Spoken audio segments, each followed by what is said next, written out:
ভাড়া দিয়ে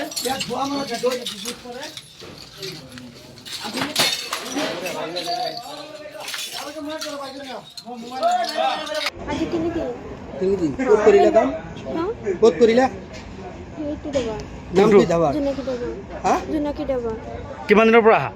মই 3 দিন হৈছে। মই পাছ আহিছো বৰপেটা, আগতে অহা নাই। ক'ত ঘৰ তোমাৰ? হোজাইলংকা। এই কামত কিমান দিন ধৰি জড়িত? এই কামত 3 মাস চলি আছে। 3 মাস চলি আছে। লাইসেন্স আছে তোমাৰ? লাইসেন্স নাই। তেতিয়াহ'লে কিয় কৰা এই কাম? মোৰ মা দেউতা নাই।